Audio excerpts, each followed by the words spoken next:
Hello! Welcome back to our channel. അപ്പോൾ ഇന്ന് നമ്മൾ ദേണ്ടെ ഇവിടെ ഒരു ഫിഷ് ടണൽ അക്വേറിയം കാണാൻ വന്നിരിക്കുകയാണ് കേട്ടോ. ഇത് പിംബ്രിയിലാണ് നടക്കുന്നത്. പൂനെയിൽ ആദ്യമായിട്ടാണ് ഇങ്ങനെ ഒരു ടണൽ അക്വേറിയം വരുന്നത്. അപ്പോൾ നമ്മളെല്ലാവരും ഉണ്ട് കേട്ടോ. ഉത്തരയും ആദിയും ശ്രീറാം ചേട്ടനും എല്ലാവരും ഉണ്ട്. അപ്പോൾ നമ്മളെല്ലാവരും കൂടി ഇത് കാണാനായിട്ട് വന്നിരിക്കുകയാണ്. അപ്പോൾ നമ്മൾ വലിയ പ്ലാനൊക്കെ ചെയ്ത് സൺഡേ ആണല്ലോ തിരക്ക്, എന്നാൽ സാറ്റർഡേ പോകാമെന്നൊക്കെ വിചാരിച്ച് ഞങ്ങൾ കഴിഞ്ഞ സാറ്റർഡേ ആണ് പോയത്. അവിടെ ചെന്നപ്പോഴല്ലേ കാണുന്നത്, ഒരു മുട്ടുസൂചി എടുത്ത് മേളോട്ട് എറിഞ്ഞാൽ താഴെ വീഴാൻ സ്ഥലമില്ല, അതുപോലെ ജനത്തിരക്കായിപ്പോയി. ഭയങ്കര തിരക്ക്. ഒരുപാട് നേരം ക്യൂവും ഒക്കെ നിന്നിട്ടാണ് ടിക്കറ്റ് വരെ കിട്ടിയത്. ടിക്കറ്റ് കിട്ടിയ അവസാനം ഞങ്ങൾ അകത്ത് കയറിയപ്പോൾ കിടക്കുന്നു. പിള്ളേരുടെ രണ്ടിൻ്റെയും ഓരോ ഷൂ വീതം ആ തിക്കിനും തിരക്കിനും ഇടയിൽ പെട്ടുപോയി. ഇതിൽ ഏറ്റവും വലിയ രസം എന്താണെന്ന് വെച്ച് കഴിഞ്ഞാൽ, അനുപേട്ടനും ശ്രീറാം ചേട്ടനും കൂടെ കുറേ നേരം ടിക്കറ്റൊക്കെ എടുക്കാനായിട്ട് ക്യൂ ഒക്കെ നിന്ന് ടിക്കറ്റൊക്കെ എടുത്തുകൊണ്ട് വന്ന് നമ്മൾ അകത്തേക്ക് കയറാനായിട്ട് നിന്നപ്പം ആർക്കും ടിക്കറ്റും ചോദിച്ചില്ല, ഒന്നും ചോദിച്ചില്ല. വെറുതെ നമ്മൾ ഒരാൾക്ക് 100 രൂപ വെച്ച് 500 രൂപ പോയി. ദച്ചൂരും കൂടെ എടുത്തായിരുന്നു. ആദ്യക്ക് ടിക്കറ്റ് എടുത്തില്ല. ആ 100 രൂപയെങ്കിലും നമ്മൾ ലാഭിച്ചേട്ടോ. അങ്ങനെ നമ്മൾ 500 രൂപയും കളഞ്ഞ് തിക്കിയും ഞെരുക്കിയും ഒക്കെ അകത്ത് കയറിയപ്പോഴത്തേനും ഭയങ്കര ആള്. നമുക്ക് സത്യം പറഞ്ഞാൽ ഒരു മീനെ പോലും ഒന്ന് ചൊവ്വേനേരം കാണാൻ പോലും പറ്റത്തില്ല, അതുപോലത്തെ തിരക്ക്. നമ്മളിത് കാണാനായിട്ട് അങ്ങോട്ടേക്ക് ചെല്ലുമ്പോഴത്തേനും ഇവർ ഫോട്ടോ എടുക്കുന്നതിൻ്റെ ധൃതിയായിരിക്കും. അപ്പം നമ്മുടെ അടുത്ത് പറയും മാറ് ഫോട്ടോ എടുക്കുവാന്ന് പറയട്ടോ.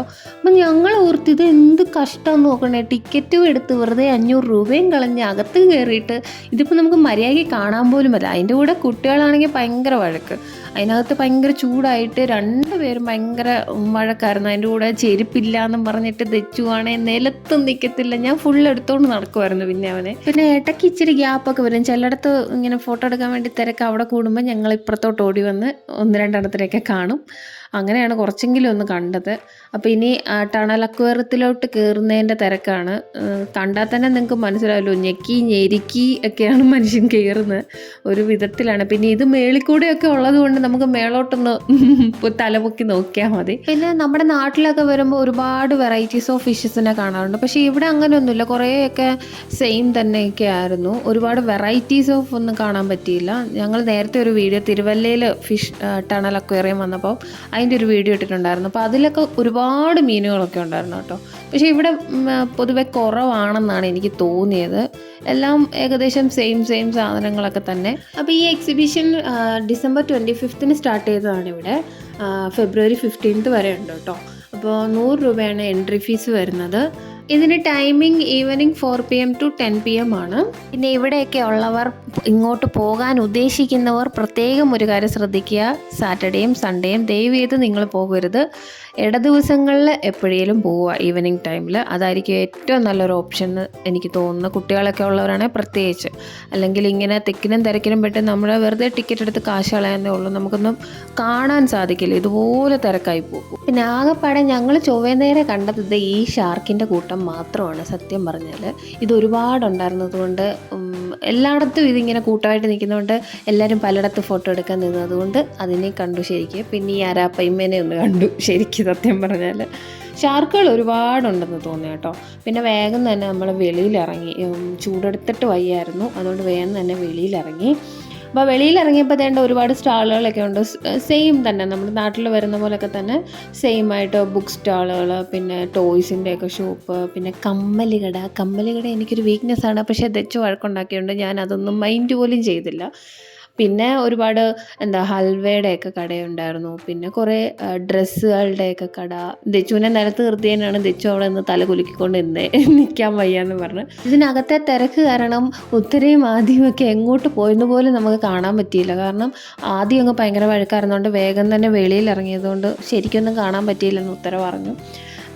ഭയങ്കര തിരക്കായിരുന്നു, അതുകൊണ്ട് വേഗം ഞങ്ങൾക്കൊന്ന് വെളിയിൽ ഇറങ്ങിയാൽ മതിയെന്നുള്ളായിരുന്നു. അപ്പോൾ എല്ലാവരും ഇതിൻ്റെ ഹൽവയൊക്കെ ടേസ്റ്റിയൊക്കെ ചെയ്ത് നോക്കണം. പിന്നെ ഒരുപാട് ബാംഗിൾസിൻ്റെ ഒക്കെ കട ഉണ്ടായിരുന്നു കേട്ടോ. നല്ല നല്ല ഇവിടുത്തെ സ്റ്റൈൽ രീതിയിലുള്ള ഒരുപാട് ബാംഗിൾസൊക്കെ ഉണ്ടായിരുന്നു. പക്ഷേ ഇതൊന്നും നോക്കാൻ പറ്റിയില്ല, കാരണം ദച്ചു നിലത്ത് നിൽക്കാത്തത് കൊണ്ട് എനിക്ക് ഇവനെയും കൊണ്ട് എവിടെയെങ്കിലും ഒന്ന് ഇരുന്നാൽ മതി എന്നായിപ്പോയി. അതുപോലെ കൈയും കാലും എല്ലാം വേദനെടുത്തു. ഈ ശനിയാഴ്ച പോയിട്ട് ഇന്ന് വീഡിയോ ഇടുന്നതും അതുകൊണ്ടാണ്. കാരണം മേലുവേദനയാണ് ഗൈസ്. ഇപ്പോഴും കഴിഞ്ഞില്ല മേലുവേദന ഞങ്ങൾക്ക് ആർക്കും. അതുപോലെ നിന്ന് അങ്ങ് മടുത്തുപോയി. പിന്നെ ദാണ്ടെ നമ്മൾ അതിൽ നിന്ന് സ്റ്റാളുകളുടെ ആ ഏരിയയിൽ നിന്ന് വെളിയിൽ വരുമ്പം ഒരുപാട് റൈഡുകളൊക്കെ ഉണ്ട് കേട്ടോ. അപ്പം നമ്മുടെ നാട്ടിൽ വരുന്നതല്ലാതെ വേറെ കുറേ റൈഡുകളൊക്കെ വന്നിട്ടുണ്ട് ഇത്തവണ. സാധാരണ എല്ലായിടത്തും ഒരേ രീതിയിലുള്ളതാണ് വരുന്നത്, പക്ഷേ ഇത്തവണ ഇവിടെ വന്നിരിക്കുന്നതിൽ കുറേ വേറെ വെറൈറ്റീസൊക്കെ ഉണ്ട് കേട്ടോ. പക്ഷേ കൂടുതലും ഡേഞ്ചറാണ്, പേടിക്കാൻ നല്ല ചാൻസൊക്കെ ഉള്ളതാണ്. കാണുമ്പോൾ കയറാൻ ഒക്കെ ആഗ്രഹം തോന്നുമെങ്കിലും അതൊരു ഭയങ്കര ഡേഞ്ചറായിട്ട് തോന്നി. പിന്നെ അതേ ആ ഒരു കറങ്ങുന്ന സാധനം എനിക്ക് ഭയങ്കരമായിട്ട് കണ്ടിട്ട് തന്നെ പേടി വരുമായിരുന്നു. കാരണം അതിനകത്തിട്ട് ആളുകളെ ഇങ്ങനെ തലകുത്തി മറിച്ചുകൊണ്ടിരിക്കുന്നത്.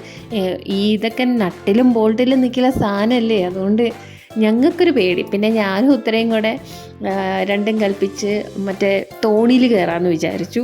അതിന് പിന്നെ ടിക്കറ്റ് എടുക്കാൻ ചെന്നപ്പോൾ അവിടെ ഗൂഗിൾ പേ ഇല്ല. പിന്നെ വേറൊരിടത്ത് പോയി നമ്മൾ 200 രൂപയുടെ ടിക്കറ്റ് എടുത്തിട്ട് നമ്മൾ അവസാനം തോണിയിൽ കയറാമെന്ന് തീരുമാനിച്ചു. അങ്ങനെ നമ്മളത് 200 രൂപയുടെ ടിക്കറ്റും എടുത്തുകൊണ്ട് നമ്മൾ അവിടെ കയറാനായിട്ട് ക്യൂ നിന്ന് നമ്മൾ അവസാനം കയറി. സത്യം പറഞ്ഞാൽ വെളിയിൽ നിന്ന് നോക്കുമ്പോൾ ഇതൊക്കെ വളരെ സിമ്പിളായിട്ട് തോന്നും, പക്ഷെ കയറി കഴിയുമ്പോഴാണ് നമുക്ക് ഇതിൻ്റെയൊക്കെ ഓരോരോ ഇത് മനസ്സിലാകുന്നത്. അങ്ങനെ ഒരു അബദ്ധമായിരുന്നു ഇത്. കാരണം എന്താണെന്ന് വെച്ചാൽ നമ്മൾ സാധാരണ ഇതിൽ മുന്നേ ഇതിലൊക്കെ കയറിയിട്ടുണ്ടെങ്കിലും അതിൻ്റെയൊക്കെ സീറ്റ് ഇത്രത്തോളം ചെറുതായിരുന്നില്ല എന്നാണ് എനിക്കൊരു ഊഹിക്കാൻ പറ്റുന്നത്.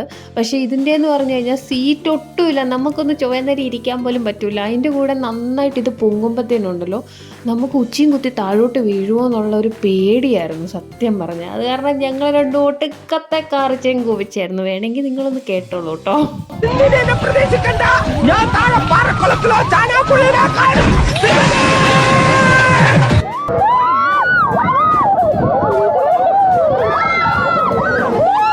സത്യം പറഞ്ഞാൽ ഇതിപ്പോൾ കാണുമ്പം ഭയങ്കരമായിട്ട് ചിരി വരുന്നുണ്ട്. പക്ഷേ അതിനകത്ത് ഇരുന്നപ്പോൾ നമുക്ക് ഇതിന് പ്രത്യേകിച്ച് സീറ്റ് ബെൽറ്റോ കാര്യങ്ങളോ ഒന്നുമില്ല. അതിൻ്റെ കൂടെ സീറ്റും വളരെ ചെറുത്, നമ്മളൊരു അഡ്ജസ്റ്റ്മെൻറ്റിലാണ് ഇരുന്ന് തന്നെ.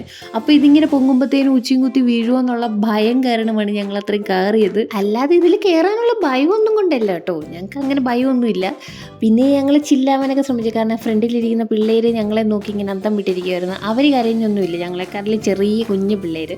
അപ്പോൾ പിന്നെ ഞങ്ങൾ മനസ്സിൽ ധൈര്യമൊക്കെ ധ്യാനിച്ച് ഞങ്ങളിങ്ങനെ പിടിച്ചിരുന്നു, ഉത്തരിയിരിക്കുന്ന കണ്ടില്ല അതുപോലെ. അങ്ങനെ അതിൽ നിന്ന് സാഹസികമായി രക്ഷപ്പെട്ടതിന് ശേഷം വേണ്ട ഈ റൈഡ് നോക്കി ഇങ്ങനെ കുറേ നേരം നിന്നു. പക്ഷേ കയറാനുള്ള ഉദ്ദേശമൊന്നുമില്ല, അതിനുള്ള മനക്കട്ടിയും ധൈര്യമൊന്നും ഞങ്ങൾക്കില്ല. പിന്നെ ഞങ്ങൾ കുറേ നേരം അവിടെ നിന്ന് ഇതെല്ലാം കണ്ടിട്ട് ഒരു 2 ഐസ്ക്രീമൊക്കെ കഴിച്ചിട്ട് വെളിയിൽ ഇറങ്ങാമെന്ന് വിചാരിച്ചു. അപ്പോൾ തന്നെ നല്ല വിശപ്പുണ്ടായിരുന്നു, കാരണം 10 മണിയായിരുന്നു, നല്ല വിശപ്പുണ്ടായിരുന്നു. അതുകൊണ്ട് വേഗം വെളിയിലിറങ്ങി. പിന്നെ 2 ഷൂവും തപ്പാൻ പോയപ്പോൾ ഏതൊക്കെയായാലും ഞങ്ങളുടെ പിള്ളേരുടെ 2 പേരുടെ ഷൂ കിട്ടി. അതുകൊണ്ട് പിന്നെ അവന്മാർ 2 പേരെ ഒന്ന് നിലത്ത് നിർത്താൻ പറ്റി. അങ്ങനെ നമ്മളിനി ഇവിടുന്ന് പോവുകയാണ്. ഇപ്പോൾ ഏകദേശം തിരക്കൊക്കെ കുറഞ്ഞു. നമ്മളിനി ഫുഡ് അടിക്കാനായിട്ട് പോവുകയാണ്. ഏതെങ്കിലും ഒരു നല്ല ഹോട്ടലിൽ കയറി നല്ലതായിട്ട് ഫുഡ് അടിക്കണം. കാരണം 10 മണിയായി. ഞങ്ങൾ സാധാരണ നേരത്തെ കഴിക്കുന്നതാണ്. എനിക്ക് 10 മണിയൊക്കെ ആയപ്പോഴത്തേനും തന്നെ എൻ്റെ വയറ്റിൽ ഗ്യാസ് കയറി.